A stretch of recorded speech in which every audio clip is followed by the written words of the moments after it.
Hello guys, कैसे हो आप लोग। उम्मीद करते हो कि आप सभी लोग बढ़िया सोचते होंगे। तो गाइज आज आप लोगों के लिए क्लास 12 का जियोग्राफी का भी मोस्ट अपडेटेड क्वेश्चन लेकर आया हूँ बोर्ड एग्जाम 2023 के लिए। तो चलिए इसको देखते हैं और लाइन बाई लाइन समझते हैं। और आपको अगर आंसर पता है तो आप लोग लाइव चैट में इसका आंसर बताइए। चलिए ठीक है, देखते हैं। पहला क्वेश्चन देखिए, संभववाद की अवधारणा में किस घटक को महत्वपूर्ण माना गया है। तो संभववाद की अवधारणा में प्राकृतिक और मानवीय घटक दोनों को महत्वपूर्ण माना गया है। ऑप्शन नंबर सी इसका बिल्कुल राइट आंसर हो जाएगा। इसी के साथ अगला क्वेश्चन देखेंगे, 2 नंबर क्वेश्चन देखेंगे। क्या कर रहा है कि आप लोग इसका आंसर देते रहिए। मानव भूगोल का जनक किसे कहा जाता है। तो मानव भूगोल का जनक किसे कहा जाता है, तो राइटरजल को कहा जाता है। ऑप्शन नंबर सी डी इसका करेक्ट आंसर हो जाएगा। इसी के साथ अगला क्वेश्चन देखेंगे, 3 नंबर क्वेश्चन क्या कर रहा है कि आधुनिक मानव भूगोल के जनक हैं। तो आधुनिक मानव भूगोल के जनक कहा जाता है फ्रेडरिक राइटरजल को। ऑप्शन नंबर ए इसका करेक्ट आंसर हो जाएगा। इसी के साथ अगला क्वेश्चन देखेंगे, बताइए। आप लोग आंसर देते रहिए।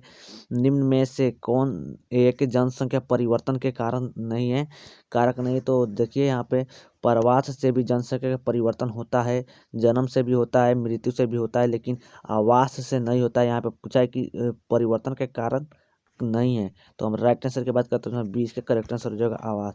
इसी के साथ अगला क्वेश्चन देखेंगे, 5 नंबर क्वेश्चन क्या कर रहा है कि किस द्वीप में सर्वाधिक जनसंख्या घनत्व पाया जाता है। तो किस द्वीप में सर्वाधिक जनसंख्या घनत्व पाया जाता है। Option number A Java, Borneo, Sumatra, Celebes. तो इसका राइट आंसर हो जाएगा ऑप्शन नंबर ए इसका करेक्ट आंसर हो जाएगा जावा। 5 का ए इसका करेक्ट आंसर हो जाएगा। चलिए इसी के साथ 6 नंबर क्वेश्चन देखेंगे। क्या करे कि निम्न में से कौन सघन जनसंख्या वाला क्षेत्र है। तो सघन जनसंख्या वाला क्षेत्र क्या हो जाएगा, तो हो जाएगा दक्षिण पूर्वी एशिया। ऑप्शन नंबर डी इसका करेक्ट आंसर हो जाएगा। इसी के साथ हम लोग 7 नंबर क्वेश्चन देखेंगे। क्या करे कि आप लोग आंसर देते रहिए।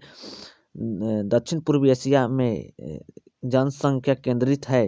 तो इसका राइट आंसर की बात करते हैं, क्या हो जाएगा, तो ये है नदी घाटियों के ऊंच भागों पर। ऑप्शन नंबर डी इसका करेक्ट आंसर हो जाएगा। चलिए इसी के साथ अगला देखेंगे। क्या कर रहा है कि निम्न में से कौन आयु वर्ग कार्यशील जनसंख्या का प्रतिनिधित्व करता है। तो कौन करता है, तो इसमें से देख लीजिए।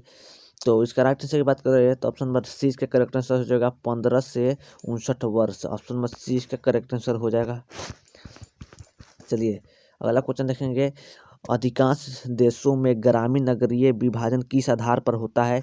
तो किस आधार पर होता है, पिरामिड के, सारणी के, आकार बिंदु, इनमें से कोई नहीं। ऑफिशियल मॉडल पेपर का एक क्वेश्चन है। तो इसका राइट आंसर की बात करें तो ऑप्शन 20 का करेक्ट आंसर हो जाएगा आकार बिंदु से होता है। चलिए बहुत बढ़िया, आप लोग आंसर लगाते रहिए। चलिए अगला क्वेश्चन देखेंगे, मानव विकास की अवधारणा निम्नलिखित में से किस व्यक्ति की देन है, किस विद्वान की देन है। तो मानव विकास की अवधारणा जो दिए थे उनका नाम था डॉक्टर महबूब उल हक, और ये पाकिस्तान के निवासी थे। ये भी क्वेश्चन पूछता है। चलिए इसी के साथ अगला क्वेश्चन देखेंगे, खट्टे फलों की कृषि संबंधित है। तो खट्टे फलों की कृषि है ना, ये किससे संबंधित है, मिश्रित कृषि से, रोपण कृषि से, सहकारिता कृषि से, भूमध्य सागरीय कृषि से। तो इसके राइट आंसर की बात करते हैं ऑप्शन बी सी इसका करेक्ट आंसर हो जाएगा भूमध्य सागरीय कृषि से संबंधित है। इसी के साथ हम लोग 12 नंबर क्वेश्चन देखेंगे, मसाई क्या है। तो मसाई एक प्रकार का क्या है, तो इसका राइट आंसर की बात करें तो ऑप्शन ए इसका करेक्ट आंसर, बी इसका करेक्ट आंसर हो जाएगा एक प्रकार का एक जनजाति है। बी इसका करेक्ट आंसर हो जाएगा। इसी के साथ अगला क्वेश्चन देखेंगे, निम्नलिखित में से कौन सी प्राथमिक क्रियाकलाप है। तो प्राथमिक क्रियाकलाप में कौन कौन आता है, तो कृषि, आखेट, मछली पकड़ना, ये सब क्या होता है, प्राथमिक क्रियाकलाप में आता है। और ये सब व्यापार तृतीय क्रियाकलाप है, ये भी है। और ये दूसरा क्रियाकलाप है। तो इसका राइट आंसर ऑप्शन ए इसका राइट आंसर हो जाएगा ऑप्शन नंबर कृषि हो जाएगा इसका राइट आंसर। इसी के साथ अगला क्वेश्चन देखेंगे, अंगूर की खेती कहलाती है। तो अंगूर की खेती कहलाती है, तो वो कहलाती है विटिकल्चर। ऑप्शन 20 का करेक्ट आंसर हो जाएगा। इसी के साथ हम लोग अगला क्वेश्चन देखेंगे, 15 में क्वेश्चन क्या करें कि चावल किस प्रकार की जलवायु का पौधा है। तो चावल किस प्रकार का है, तो ये उष्ण आर्द्र है। ऑप्शन नंबर 20 का करेक्ट आंसर हो जाएगा।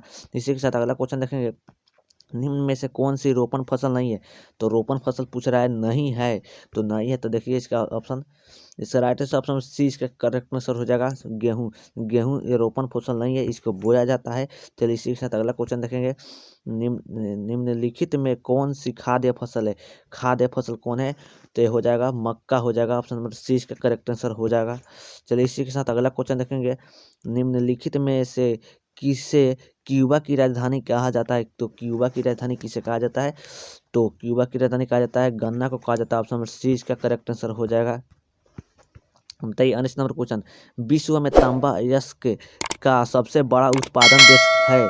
तो तांबा अयस्क का सबसे बड़ा उत्पादक देश पूछ रहा है, तो ये हो जाएगा चिली हो जाएगा। ऑप्शन नंबर ए इसका करेक्ट आंसर हो जाएगा। इसी के साथ अगला क्वेश्चन देखेंगे में किसे कर्तन दहन कृषि भी कहते हैं।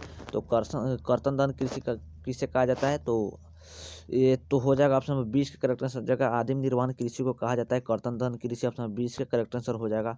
उसे